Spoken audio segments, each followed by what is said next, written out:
గమనించుకోవాలని నేను కోరుతున్నా.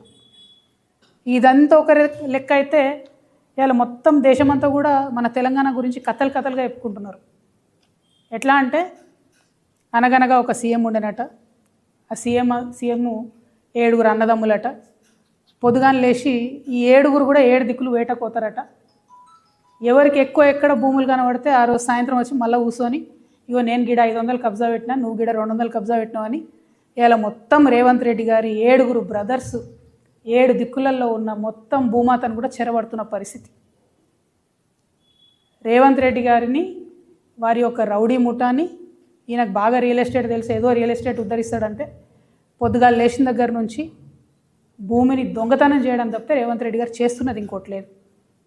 పేదవాళ్ళ దగ్గర గుంజుకోవాలి, దాన్ని పెద్దవాళ్ళకి ఇవ్వాలి.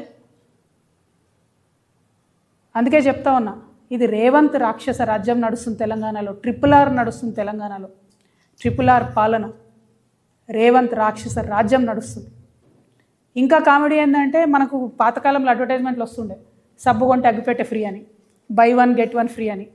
అట్లా ఒక రేవంత్ రెడ్డి కోటేస్తే 7 అన్నదమ్ములు ఫ్రీ మనకు, కుటుంబ సభ్యులు ఫ్రీ మనకు, ఓటుకు నెట్టు కేసులో ఉన్న ఉదయ్ రెడ్డి ఫ్రీ మనకు, వేం నరేందర్ రెడ్డి ఫ్రీ మనకు, పొంగులేటి కోటేస్తే కొడుకు ఫ్రీ, శ్రీధర్ బాబు కోటేస్తే తమ్ముడు ఫ్రీ, బట్టి కోటేస్తే వాళ్ళ కుటుంబ సభ్యులు ఫ్రీ. ఏంది ఇది? ఇంతమంది రాజ్యాంగేతర శక్తులు, 200 మంది ముఠా నడుస్తుంది పరిపాలన. నేను బాధతో చెప్తా ఉన్నా ఈ విషయం. ఓ పేద దళితుడు ఉంటే, పేద బీసీలు ఉంటే వాళ్ళకి ఎప్పుడో నిజామో ఇందిరమ్మనో ఇచ్చినటువంటి ల్యాండ్ని ఇలా రాబందుల్లా లాక్కుంటున్నారు. 30,000 ఎకరాలు అసైన్డ్ ల్యాండ్ దాదాపుగా లాక్కున్నారు రేవంత్ రెడ్డి గారు. నేను ఇవాళ ఛాలెంజ్ చేస్తూ ఉన్నా ముఖ్యమంత్రి గారు, మీకు చిత్తశుద్ధి ఉంటే, మీరు నిజంగా సామాజిక న్యాయం చేయాలనుకుంటే మీ మేనిఫెస్టోలో చెప్పినట్టుగా అసైన్డ్ ల్యాండ్ల మీద యాజమాన్య హక్కులు ఇవ్వండి. ఈ రాష్ట్రంలో ఉన్న దళితులు, బీసీలు వాళ్ళకు ఆల్రెడీ అసైన్డ్ ల్యాండ్లు మీరు ఇవ్వలే. పివి నరసింహారావు గారి టైంలో ఆయన ఇందిరమ్మను ఒప్పించి మెప్పించి కొంత ఇచ్చిండు. నిజాం ఉన్నప్పుడు ఆయన ఇనాం ల్యాండ్లు కొన్ని ఇచ్చిండు. వాటిని మీరు రెగ్యులరైజ్ చేయండి, వాటి మీద యాజమాన్య హక్కులు ఇవ్వండి. అవి ఇవ్వకుండా ఏ ప్రాజెక్ట్ అని చెప్పినా అందులో గుంజుకునేది ఫస్ట్ అసైన్ ల్యాండ్. మొన్న వికారాబాద్ పోయి కొట్లాడినాం మేము. 80% అసైన్ ల్యాండ్స్ డైరెక్ట్గా లాక్కున్నది ప్రభుత్వం. మొన్న వెలుగుమట్ల పోయి కొట్లాడినాం, అందరూ పేదవాళ్ళే. బాధతో చెప్తున్నా, నేను ఉట్టిగా చెప్తలేను. ఇవాళ తెలంగాణ వ్యాప్తంగా ఉన్నటువంటి మేధావులందరినీ కూడా నేను చేతులు జోడించి వినమ్రంగా నమస్కరించి ఆలోచించమని కోరుతా ఉన్నా. ఎందుకంటే తెలంగాణ రాష్ట్రం కోసం కొట్లాడినప్పుడు మనం ఒక విప్లవాత్మకమైనటువంటి మార్పు కోసం కొట్లాడినాం. ఏందది? Nothing short of a state అని చెప్పినాం మనం. హైదరాబాద్ ఫ్రీ జోన్ చేస్తా అంటే ఒప్పుకోలే, హైదరాబాద్ యూనియన్ టెరిటరీ అంటే ఒప్పుకోలే, రాయల్ తెలంగాణ అంటే ఒప్పుకోలే.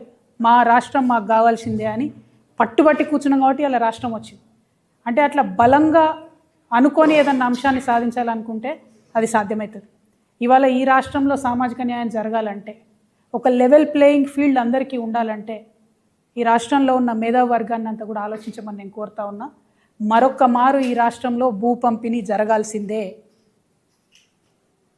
భూమి లేని ప్రతి పేద కుటుంబానికి భూమి దక్కాల్సిందే. దానికి ఇనిషియేటివ్ తీసుకోవాల్సిందే. నేను మరొక్క మారు మేధావి వర్గాన్ని అంతా కూడా వినమ్రంగా చేతులు జోడించి చెప్తా ఉన్నా. ఈ రేవంత్ రెడ్డి గారికి, రియల్ ఎస్టేట్ వ్యాపారం చేసే రేవంత్ రెడ్డి గారికి భూమి అంటే ఆయనకు ఒక ట్రాన్సాక్షన్ కావచ్చు, కానీ నా పేద బీసీ ఇంటి ఆడబిడ్డకు భూమి అంటే ఒక ఇమోషన్. నా పేద దళితులకు భూమి అంటే ఒక ఇమోషన్. నా ఆదివాసీలకు భూమి అంటే పంచ ప్రాణం. వదిలిపెట్టి ఉండలేరు, అడవిని వదిలిపెట్టి, భూమిని వదిలిపెట్టి. ఆ విషయం అర్థమవుతలేదు రేవంత్ రెడ్డి గారికి. మానవత్వం అన్నది పరిపాలనలో లోపించింది. అందుకే నేను బలంగా నమ్ముతా ఉన్నా, భూమి పంపిణీ జరగాల్సిందే.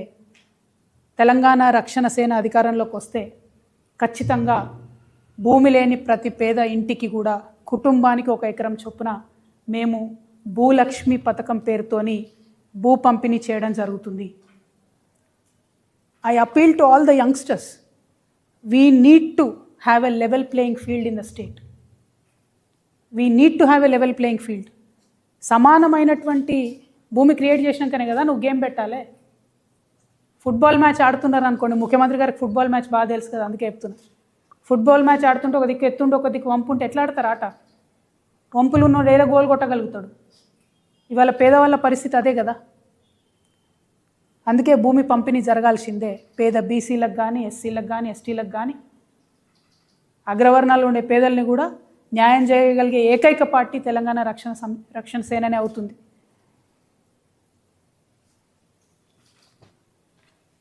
I want to appeal to all the youngsters. Just imagine you are playing a Monopoly game. If there are 4 players and you have different rules for all 4 players, you tell the 2 players that for first half an hour you can't buy anything.